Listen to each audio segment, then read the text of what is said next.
evening. So, kwentuhan mo ko about dun sa three paintings mo. Binili siya ni Tito Boy? Po? Binili siya ni Tito Boy, kinomission or paano? Kinomission niya po. So, bali, nung pumunta po kasi yung flood control, parang nagkaroon po ng idea ng si Tito Boy na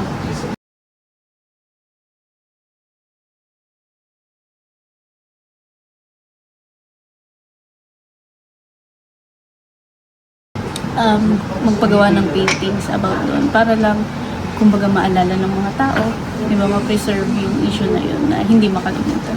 So, bilang kong scholar niya, ako po yung pinili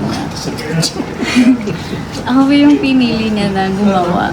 So, ang nangyari po nun is magbibigay po siya ng background kung bakit yung gusto niya. Then, saka po kami magko-conceptualize. Then, palitan lang po kami ng idea. Kung gusto siyang babaguhin. Then,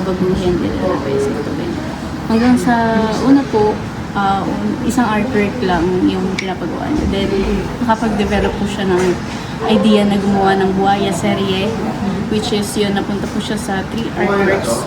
Then, eventually, nagpadagdag pa po siya ng 6 smaller artworks po.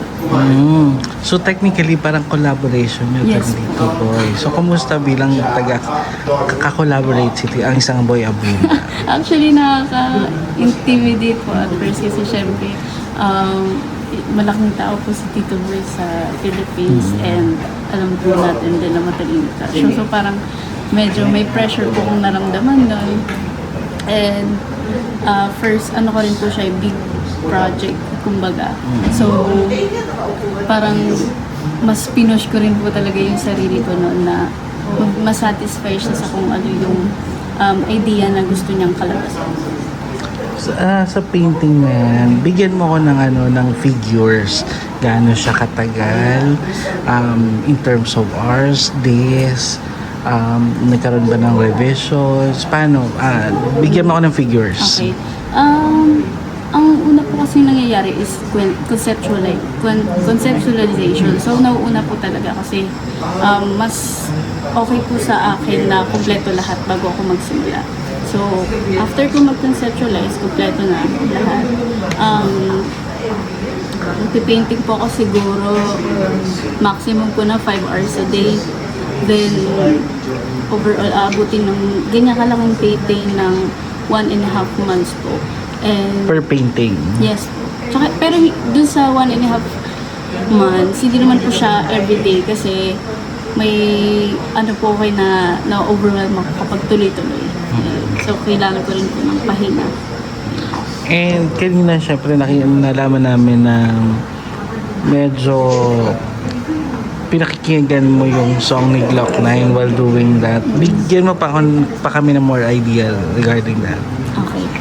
Yung upuan po kasi parang lumabas nung bata pa lang ako. So, siguro napapanood ko siya sa mix pa nun. And, ayun, nirarap-rap ko siya, kinakabisado ko siya, pero hindi ko pa talaga fully na gigets. Pero ngayon, especially, syempre tumanda, and then lumabas tong issue na to, saka ko naintindihan, di ba mas sumikat ko yung kantang upuan. So, saka ko mas naintindihan bawat linya, kung para saan talaga yung meaning ng kanta na yun. So, yun yung ginawa kong inspirasyon kasi sobrang sakto talaga siya sa kung ano yung mga issues na lumalabas ngayon, na kung saan nakakalimutang tumayo ng mga tao na nasa upuan.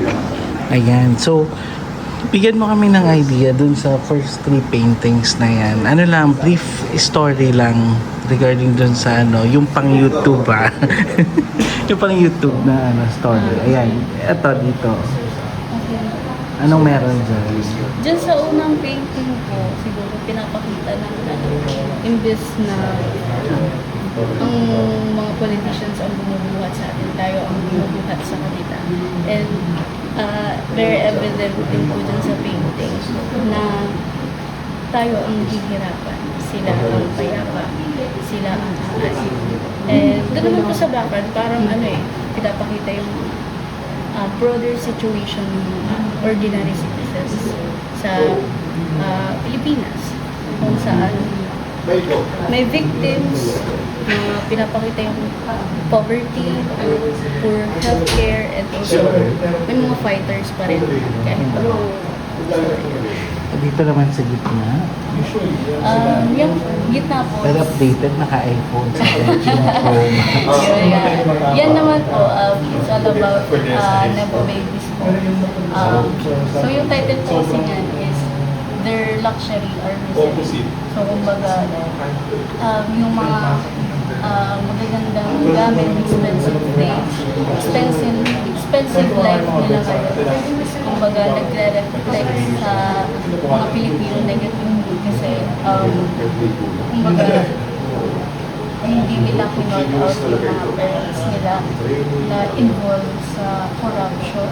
Kumbaga, tinolerate nila because nagbe-benefit sila from that. And may kita dun sa background na yung outrage ng mga ordinary citizens na naghihingi ng accountability. Yan. Dito tayo sa Diyan naman sa third, parang more about ano po siya. Ang title po kasi niya is Usog, Luhod, Dodot. Kumbaga pinapakita yung mga classes, kumbaga, or yung sitwasyon ng bawat ito. And dyan po makikita na si Justice. Tiray na yung siya surrounded by dogs. Yeah, actually, pag titignan niyo po ng malapitan yan, sa collar, may mga nakasulat. Meron dyan nakasulat, Congress, state agencies, authorities, mga ganun. Yan. So, bali kumbaga, ibig sabihin lang yan, hawak ng mga politicians yung mga institutions na yun and also yung justice. Kumbaga, kaya hindi natin makuha yung justice and accountability na hinihingi natin ngayon just because hawak ng mga nasa itaas. Ito na lang, for closing natin, bilang isang bagong artist, what is art for you in this modern times? Okay. Siguro, yung art po sa akin is kapag nawalan ka na ng pagkakataong magsalita, sining ang magsasalita para sa'yo. Ayun po. Thank you so much. Thank you.